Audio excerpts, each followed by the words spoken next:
Kozhikode medical college ഐസിയുയിൽ വച്ച യുവതി ലൈംഗിക അതിക്രമത്തിന് ഇരയായ സംഭവത്തിന് നേരെ സർവീസിൽ നിന്ന് സസ്പെൻഡ് ചെയ്ത 5 പേരെ കോഴിക്കോട് തന്നെ നിയമിച്ചതിനെതിരെ പ്രതിഷേധം ശക്തമാകുന്നു. കോടതിയിൽ നടപടികൾ പുരോഗമിക്കുന്നതിനിടെയാണ് ഇത്തരമൊരു സംഭവമെന്നാണ് ആക്ഷേപം. അഭിന നൽകും വിവരങ്ങൾ. അഭിന, എന്തായാലും വീണ്ടും ഈ ഒരു നിയമനം തെറ്റ എന്ന രീതിയിൽ തന്നെയാണ് ഇപ്പോൾ വന്നിരിക്കുന്നത്. കോഴിക്കോട് മെഡിക്കൽ കോളേജിലാണ് ഐസിയുവിൽ വെച്ചാണ് യുവതി ലൈംഗിക അതിക്രമത്തിന് ഇരയായത്. ഈ സംഭവത്തിൽ സസ്പെൻഡ് ചെയ്ത 5 പേരും വീണ്ടും അതേ കോഴിക്കോട് ആശുപത്രിയിൽ തന്നെ നിയമിതരായി എന്നതാണ് ഇപ്പോൾ പ്രതിഷേധത്തിന് മൂർച്ച കൂട്ടുന്നത്. മറ്റു വിവരങ്ങൾ എങ്ങനെയാണ്? രേണുക, ഈ ഒരു അതിജീവിതയുടെ പോരാട്ടം കഴിഞ്ഞ ഒരുപാട് കാലങ്ങളോളമായി കോഴിക്കോട് മെഡിക്കൽ കോളേജ് പരിസരത്ത് നിന്ന് നമ്മൾ കണ്ടതാണ്.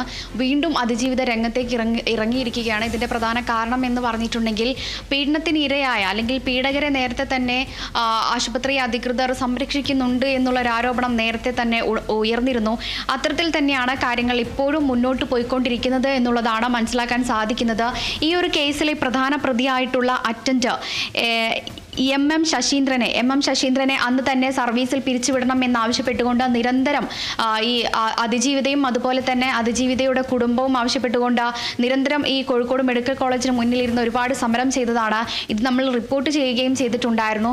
പിന്നീട് ഒരുപാട് കാലങ്ങൾക്ക് ശേഷം 2019 ഈ കേസിനാസ്പദമായ സംഭവം നടക്കുന്നത്. പക്ഷെ പിന്നീട് ഒരുപാട് കാലത്തെ സമരത്തിനും അതുപോലെ തന്നെ അതിജീവിതയുടെ സമര പോരാട്ടങ്ങൾക്ക് ശേഷമാണ് ഒടുവിൽ കോഴിക്കോട് മെഡിക്കൽ കോളേജ് പ്രിൻസിപ്പൽ ഇതിനെതിരെ നടപടി കൈക്കൊണ്ടത് എന്നുള്ളതാണ്. അതായത് ഈ എം എം ശശീന്ദ്രനെ സർവീസിൽ നിന്നും പിരിച്ചുവിട്ട് ഇതിനൊരു നടപടി സ്വീകരിക്കുകയാണ് ചെയ്തിട്ടുണ്ടായിരുന്നത്. പക്ഷേ ഈ ഒരു കേസ് ഇപ്പോഴും കോടതിയുടെ പരിഗണനയിൽ ഇരിക്കുന്നുണ്ട്. ഇതിനിടെയാണ് വീണ്ടും ഇത്തരത്തിൽ ഈ പ്രതികളെ അല്ലെങ്കിൽ ഈ അതിജീവിതയെ സ്വാധീനിക്കുന്നതിന് വേണ്ടിയിട്ട് ഈ ആശുപത്രിയിൽ ഉണ്ടായിരുന്ന മറ്റ് 5 അറ്റൻഡർമാർ ഈ അതിജീവിതയെ സ്വാധീനിച്ചിട്ടുണ്ടായിരുന്നു എന്ന് കാണിച്ചുകൊണ്ട് അതിജീവിത പരാതി നൽകിയിട്ടുണ്ടായിരുന്നു.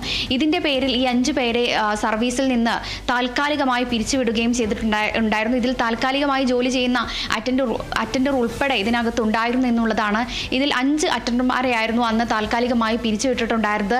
ഇതിൽ ഒരാൾക്ക് സ്ഥലം മാറ്റവും ഉണ്ടായിരുന്നു. പക്ഷേ ഈ സ്ഥലം മാറ്റം അടക്കമുണ്ടായിരുന്നതും അതോടൊപ്പം തന്നെ താൽക്കാലിക ജീവനക്കാരെ ഉൾപ്പെടെ 5 പേരെയാണ് വീണ്ടും ഇത്തരത്തിൽ ആശുപത്രിയിലേക്ക് വീണ്ടും നിയമിക്കാനുള്ള ഒരു തീരുമാനം കോഴിക്കോട് ആശുപത്രി അധികൃതർ കൈക്കൊണ്ടിരിക്കുന്നത് എന്നുള്ളതാണ്.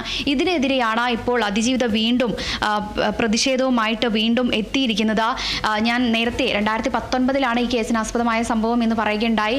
ക്ഷമിക്കണം, 2023 മാർച്ച് 18 ഈ ഒരു സംഭവം ഉണ്ടായിരിക്കുന്നത്. ഒരു തൈറോയിഡിൻ്റെ ചികിത്സയുമായി ബന്ധപ്പെട്ട് ഒരു ഓപ്പറേഷൻ കഴിഞ്ഞിട്ടുണ്ടായിരുന്നു. ഇതിൽ അബോധാവസ്ഥയിൽ കഴിയുകയായിരുന്ന അതിജീവിതയാണ് ഇത്തരത്തിൽ എം എം ശശീന്ദ്രൻ പീഡനത്തിന് ഇരയാക്കിയിരുന്നത്.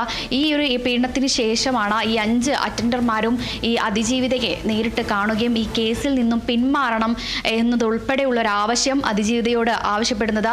ഈ കാര്യങ്ങളെല്ലാം ചൂണ്ടിക്കാണിച്ചുകൊണ്ട് തന്നെ അന്ന് തന്നെ അതിജീവിത കൃത്യമായി കോഴിക്കോട് പ്രിൻസിപ്പലിന്, മെഡിക്കൽ കോളേജ് പ്രിൻസിപ്പലിന് പരാതി നൽകുകയും ചെയ്തിട്ടുണ്ടായിരുന്നു. ഈ പരാതിയുടെ അടിസ്ഥാനത്തിലായിരുന്നു ഈ 5 അറ്റൻഡർമാരെയും അന്ന് ഈ സർവീസിൽ നിന്നും പിരിച്ചുവിട്ടിട്ടുണ്ടായിരുന്നത്. അന്ന് പിരിച്ചുവിട്ട താൽക്കാലിക ജീവനക്കാരി ദീപ, ഗ്രേഡ് 1 അറ്റൻഡർമാരായ ആസ്യ, ഷൈനി ജോസ്, ഗ്രേഡ് 2 അറ്റൻഡർമാരായ ഷൈമ, ഷലൂജ, നഴ്സിംഗ് അസിസ്റ്റന്റ് പ്രസീത മനോളി എന്നിവരെയായിരുന്നു അന്ന് സർവീസിൽ നിന്ന് സസ്പെൻഡ് ചെയ്തിട്ടുണ്ടായിരുന്നത്. ഈ സസ്പെൻഡ്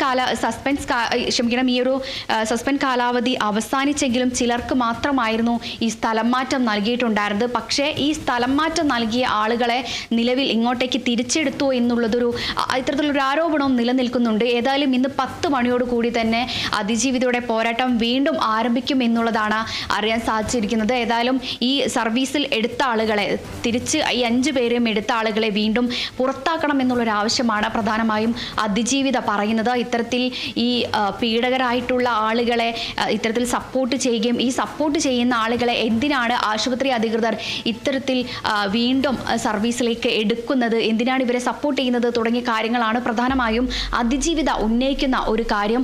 അതുകൊണ്ട് തന്നെ ശക്തമായ രീതിയിൽ പോരാടും എന്നുള്ളൊരു കാര്യമാണ് അതിജീവിത പ്രധാനമായും ഉന്നയിക്കുന്നത്. ഈ ഒരു കേസ് എപ്പോഴും കോടതിയുടെ പരിഗണനയിൽ നിൽക്കുന്നുണ്ട് എന്നുള്ളതാണ്. എം ശശീന്ദ്രനെ ഈ കേസുമായി ബന്ധപ്പെട്ട് നേരത്തെ തന്നെ അന്വേഷണ റിപ്പോർട്ടിൻ്റെ അടിസ്ഥാനത്തിൽ നേരത്തെ തന്നെ കോഴിക്കോട് മെഡിക്കൽ കോളേജ് പ്രിൻസിപ്പൽ പുറത്താക്കിയിരുന്നു. ഏതായാലും ഇന്ന് 10 മണിയോടുകൂടി തന്നെയാണ് ഈ ഒരു സമരം ആരംഭിക്കുക. രേണുക. ശരി അഭിന, കോഴിക്കോട് മെഡിക്കൽ കോളേജ് ICUവിൽ വച്ച യുവതി ലൈംഗിക അതിക്രമത്തിന് ഇരയായ സംഭവത്തിന് നേരെ സർവീസിൽ നിന്നും സസ്പെൻഡ് ചെയ്ത 5 പേരെ കോഴിക്കോട് തന്നെ നിയമിച്ചതിനെതിരെ പ്രതിഷേധം ശക്തമാകുന്നുണ്ട്. കോടതിയിൽ നടപടികൾ പുരോഗമിക്കുന്നതിനിടെയാണ് ഇത്തരമൊരു സംഭവം ഉണ്ടായിരിക്കുന്നത്. വിവരങ്ങൾ പങ്കുവച്ചത് അഭിനയ.